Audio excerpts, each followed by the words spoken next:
శ్రీశైలం జలాశయం ప్రమాదంలో పడిందా? ప్రాజెక్టు నిర్వహణ ఎందుకు అటకెక్కింది? నీటి రంగ నిపుణుల హెచ్చరికలు ఏం చెప్తున్నాయి? కమిటీలు వేసి కాలయాపన చేయడంతోనే సరిపోయిందా? అసలు ప్రాజెక్టు నిర్వహణ భద్రతకి ఏం కావాలి? శ్రీశైలం జలాశయంలో దెబ్బతిన్న ప్లంజ్ పూల్ వ్యవహారం మరోసారి చర్చనీయాంశమైంది. 15 ఏళ్ల క్రితం భారీ వరదలకు ప్లంజ్ పూల్ దెబ్బతింది. దీని మరమ్మతులకు కమిటీలు వేయడంలోనే కాలం గడిచిపోయింది. సీఎం చంద్రబాబు శ్రీశైలం ప్రాజెక్టును సందర్శించారు. ప్లంజ్ పూల్పై ఆరా తీశారు. ప్రాజెక్టు నిర్వహణ, భద్రతకు ఏం కావాలో చెప్పాలని ఇంజనీర్లను అడిగి తెలుసుకున్నారు. 2 తెలుగు రాష్ట్రాలకు విద్యుత్, సాగు, తాగునీరు ఇవ్వడంలో శ్రీశైలం జలాశయం కీలకం. అయితే ప్రాజెక్టు నిర్వహణ తీరుపై తీవ్ర స్థాయిలో విమర్శలు ఉన్నాయి. నిధులు, ఉద్యోగులు, ఇంజనీర్ల కొరత కారణంగా జలాశయం నిర్వహణ అటకెక్కింది. 2009లో వచ్చిన భారీ వరదలకు శ్రీశైలం జలాశయం దిగువన ప్లంజ్ పూల్ బాగా దెబ్బతింది. జలాశయం భద్రతకు ముప్పు వాటిల్లుతుందని హెచ్చరిస్తున్నారు నీటి రంగ నిపుణులు. శ్రీశైలం జలాశయానికి వరదలు ఉధృతంగా ఉన్న సమయంలో 12 రేడియల్ క్రస్ట్ గేట్ల ద్వారా నీటిని విడుదల చేస్తారు అధికారులు. అలా నీటిని విడుదల చేసినప్పుడు దిగువన పడి మళ్లీ పైకెగసి కింద పడే ప్రాంతాన్ని ప్లంజ్ పూల్ అంటారు. 2009లో వచ్చిన భారీ వరదలకు శ్రీశైలం జలాశయానికి 26 లక్షల క్యూసెక్కుల నీటి ప్రవాహం వచ్చింది. సుమారు 13 లక్షల క్యూసెక్కుల నీటిని దిగువకు విడుదల చేశారు. ఆ సమయంలోనే ప్రాజెక్టులో ప్లంజ్ పూల్ తీవ్ర ఒత్తిడికి గురై భారీ గొయ్యి ఏర్పడింది.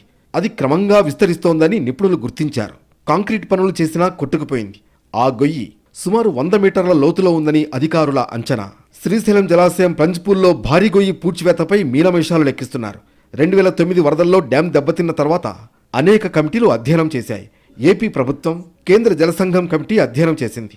డ్యాం క్రస్ట్ గేట్లు 6-8 గేట్ల ఎదురుగా ప్లంజ్ పూల్లో 100 మీటర్ల లోతు ఉన్న గుంతలు ఏర్పడ్డాయని గుర్తించింది. 2002లో కాంక్రీట్ వేసినా లేచిపోయినట్లు గుర్తించారు. శ్రీశైలం డ్యాంకు మరమ్మతులు చేయకపోతే పెను ప్రమాదం తప్పదని వాటర్ మ్యాన్ ఆఫ్ ఇండియాగా పేరున్న రాజేందర్ సింగ్ హెచ్చరించారు. డ్రిప్ పథకం కింద 203 కోట్లు ఇవ్వాలని ఇంజనీర్లు ప్రతిపాదనలు పంపారు. ప్రపంచ బ్యాంక్ నిపుణులు కూడా పలు సందర్భాల్లో శ్రీశైలం ప్రాజెక్టును పరిశీలించారు. 187 కోట్ల రుణం ఇచ్చేందుకు ప్రపంచ బ్యాంక్ అంగీకరించింది. తెలంగాణ, ఆంధ్రతో పాటుగా రాయలసీమకు అత్యంత కీలకమైనటువంటి project Srisailam project.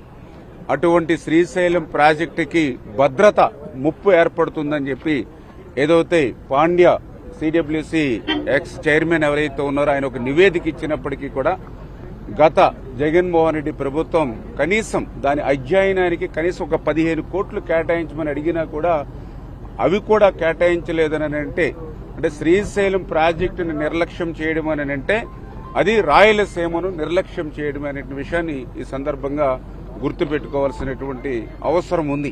CM Chandrababu, irrigation మంత్రి నిమ్మల రామానాయుడు శ్రీశైలం ప్రాజెక్టును సందర్శించారు. ప్లంజ్ పూల్ పరిస్థితిపైన ఆరా తీశారు. ప్లంజ్ పూల్ మరమ్మతులపై అంచనాలు తెప్పించుకుంటామని, డ్యాంకు ఎలాంటి ప్రమాదం లేకుండా చర్యలు తీసుకుంటామని మంత్రి నిమ్మల రామానాయుడు చెప్పారు. ఇప్పటికైనా శ్రీశైలం జలాశయం ప్లంజ్ పూల్ మరమ్మతులు చేయాలని కోరుతున్నారు.